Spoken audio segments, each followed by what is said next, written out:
everyone, welcome to my channel. My name is Anecia Ascalon, and I'm going to talk to you guys about my experience reading the Bible in a year. Before I get started, this is my very first YouTube video ever, and it's been very stressful trying to film it and just figure everything out, so please bear with me, bear with my very sad background. We'll get all that figured out. But most importantly, what I want to talk to you about today is my experience reading the Bible in a year. So starting off, I used a Bible reading plan, which I think most people do when they read the Bible in a year, because it's very difficult to just self-motivate yourself and to figure out how many chapters you would need to read per day to fit it into 52 weeks. So I used a Bible reading plan, and the one I used was from She Reads Truth. They have a Bible reading plan, and it was nice because I could do it online, I guess, so I was able to like talk to people in the comments about the reading for the day. Yeah, the thing that I appreciated the most about that reading plan compared to other reading plans was that theirs wasn't in order, which sounds kind of weird. It did start in Genesis and it did end in Revelation, but throughout the rest of the year, you know, you're reading books out of order, which I liked because sometimes, you know, especially in the Old Testament, you get like stuck in the Numbers, Deuteronomy, Leviticus section, and it just starts petering down from there in terms of interest level. So by reading them kind of all spaced out in different orders, I felt like it helped keep my interest level high. And same with like Psalms. Psalms was spread out throughout the course of the entire year, so you know, you would read 4 Psalms every 4 days kind of thing, versus all 100 something Psalms all in one day, or all like back to back for multiple days. So I really appreciated how the structure of it was non-chronological, because it never had occurred to me to read the Bible that way. Yeah, something else that was very cool about the structure was that, well, this might be something that people do or don't like. I personally did enjoy it for the most part, but you're reading 2 books at the same time. So when the plan first started, it was doing Genesis. So the first day was like 3 chapters in Genesis and then the first chapter of John. So I had never read the Bible like that either, where I'm doing 2 books at once for like the same reading. But it was very eye-opening seeing how the relationship, or like the similarities, the parallels between Genesis and John. Like, I've never thought of putting those 2 together in my head, but when reading it, I was able to see, you know, oh, there's a lot of parallels in like the life of Jesus and the life of Joseph too. You know, like they have similar experiences. Or I could see how that would be confusing if you're the kind of person who likes to just focus on one thing at once. But I did like it. I felt like it kind of kept things moving. If I was reading a book that I personally found boring, then at least I knew, well, for these other 2 chapters, I'll be reading a book that I'm finding really interesting. So that, you know, could go either way in terms of how you like to read, but that was something that was different than other reading plans I had found. Than not reading it in just chronological order, or I guess not chronological, is it canonical? Would that be it, the order that the Bible's written in? Non-canonical order, and then also reading multiple books at once. It's always been a goal of mine to read the Bible in a year, or not even in a year, just to read the whole Bible, and I figured in a year is the easiest way to do that. And I decided to do it last year in January. I didn't start on the first day of January, so the same way this video is not being posted on the first day of January. You know, if you want to read the Bible in 52 weeks, you can. You don't have to start, you know, January 1 in order to accomplish that. But I was able to catch up, because I was only, I guess, 2 weeks behind. So I was able to catch up, and on December 31st of 2020, I was finished the plan. So something else that was part of this for me is that I didn't actually read the Bible every single day. I often missed days, and then there would be chunks of time where I don't know, I guess it was probably around when COVID was happening, honestly, like in March and April kind of thing, where I just like didn't read for 2-3 weeks. Like, I got super far behind. There'd be times when I was like almost a month behind. I don't know, I just have to keep telling myself, okay, just because you're behind doesn't mean you have to stop. Like, just because you've missed 2 days doesn't mean you stop. Like, you can still keep going. Like, it's not a race. Like, no one's keeping track of how fast you're doing this, or if you're on the right day or not. The hardest was when I was like a month behind. That was really bad. I ended up like skimming a lot just to catch up. So none of this is really ideal for reading the Bible or gaining understanding, but just to encourage you, if you get behind, you know, that's not the end of the world. That doesn't mean that your goal's just like, you've already failed. Like, you can't fail with this if you keep reading and finish. So something that I want to address is that I did not always know what I was reading. Like, I did not always understand it, especially like the books with prophecy or prophets.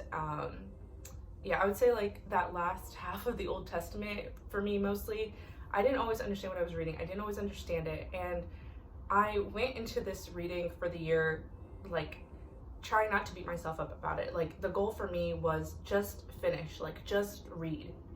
You know, don't get bogged down in the details. Don't get bogged down if you're not understanding every little detail. Just read it. Like, that was my primary goal. If your primary goal is, you know, I want to understand every verse, then we're going to have had different experiences. But that was something I wanted to address. I don't think you have to understand everything you're reading. I think that can be a deterrent if you are getting too focused or self-deprecating because you're not having, you know, perfect biblical wisdom for every single chapter. Another thing I want to address is that I was not intentional about every day of reading, meaning that I didn't go into each day thinking, okay, like, you know, what am I going to learn from this passage? Like, what message can I get out of it? What can I apply to my life? Not that that's actually good that I did that, but that is how it was for me. Like, some days it was just like, okay, I'll just squeeze this in before I go to bed, or I'm half asleep because I just woke up, but I mean, I'm just going to read it, whatever. So I was not intentional every day with my reading, and then because of that, I didn't always necessarily gain meaning or understanding from that reading, versus the days that I did, you know, make myself a cup of coffee or a cup of tea and like sit down with a cozy blanket and like really try and get into the word. Just, I guess, in defense of not being intentional every day with the reading, you know, 365 days of Bible reading is a big goal, you know, like not every part of the Bible is, dare I say, interesting or clear. Like, it's not always easy to understand. And, you know, some days you just are busy and you just don't feel like it. So for me, I felt like being intentional every day, or like having a journal and, I don't know, making it kind of a big deal would make me less likely to actually complete my goal, which was to read the whole Bible. So that is one of the reasons I chose to just kind of go with it and not get bogged down if, you know, I wasn't understanding stuff, or it was just kind of like, I just need to get through it today. That was one of the reasons why I chose to just kind of accept that, because I knew for myself that if I went too deep every day, then I would feel like the days that I wasn't able to go deep, I should just not read at all. And that's not good. Like, you need to keep reading if you're going to actually complete your goal, especially if you're going to complete it in actually a year. Just getting into some tips. One tip I would say is to get context about the book you're going to read before you start reading it. I did not do that at all, which was very stupid, because it would have helped a lot to understand, like, some of those books just kind of jump into the action without any type of backstory in the first chapter, versus like Paul prefaces all of his with like a nice little, this is who I'm talking to and what I'm going to talk about.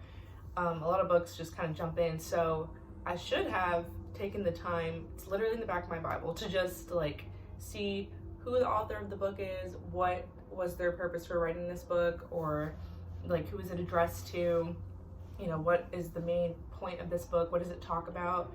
I would definitely recommend doing that, because even if you're not gaining like understanding from every single verse, I think it can just help you gain overall understanding if you know overall what the book is supposed to be talking about. Another piece of advice would be to try and read at the same time every day. So for me, I did not have a specific time of day I read at all, and it probably would have helped me if I did. There was a portion of time where I would do it in the morning when I first like woke up. That didn't last very long because I'm not really a morning person, and I noticed that, like, I don't know, my brain's just not really on in the morning. So for me to try and like be reading Bible books, especially ones where it's like I don't even know what they're talking about, it was like my eyes were just glazing over and I might as well not be reading it. So the morning did not really work for me. And then I would do right before bed, which is usually when I enjoy reading and when my mind is most awake, is like at night. But then if I ever had plans or stayed up late, then I wouldn't really want to be like, okay, well, it's 2 in the morning and now I want to, you know, spend another 30 minutes reading. So yeah, I don't know.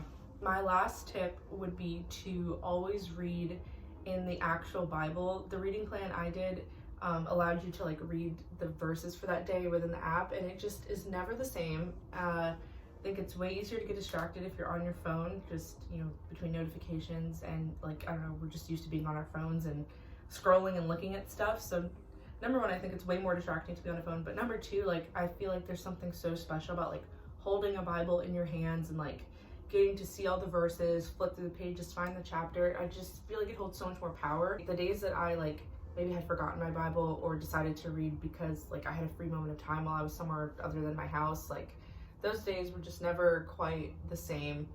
And I feel like I was way more likely to just forget everything I had just read, because as soon as I'm done, well, I'm just gonna like open Instagram or something. So I would definitely recommend reading in the Bible, both to like keep your mind connected, but also like have the opportunity to feel more connected to God through that too.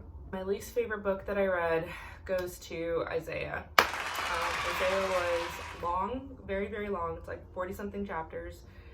And I just like did not, that was like probably during the peak of I am just reading to read and I do not even want to do this right now. And I did not understand what's happening and it was very boring to me. No offense, Isaiah, but it was. Yeah, I'm more of a story person, to be honest, so books like, you know, Genesis, Exodus, the Gospels, books that have like Acts, books that have a story attached to them, like the life of David or, you know, Christ, or even, you know, Paul talking to the church, whatever. I guess it's not as much of a story, but books that have a narrative attached to it, like a start, middle, end. Those are the ones that I love the most and can relate to the most. I love putting myself into the shoes of the characters. Other people aren't necessarily like that and might enjoy kind of the more philosophical or prophetic elements of other books. Me, it's lost on me. Okay, well, that is really all I have to say about my experience reading the Bible in a year. And I just want to encourage you, if it's one of your goals, to just start now, you know, literally right after you finish this video. And I will be praying for you as you go through the process and wishing you blessings. And before I go, I just want to tell you guys that you can follow me on Instagram, TikTok, which is my favorite, and obviously here on YouTube. I'll just link everything down below. Look at the shadows, the light is so pretty. I'll be filming more YouTube videos soon. My biggest problems are just, it's winter, so the light only shines for like 2 hours a day, and my apartment has not the greatest lighting for filming, and I live next to a highway, so I really hope right now you can't hear all the cars driving by. But anyways, thanks so much for watching, and I'll see you guys in my next video. Bye.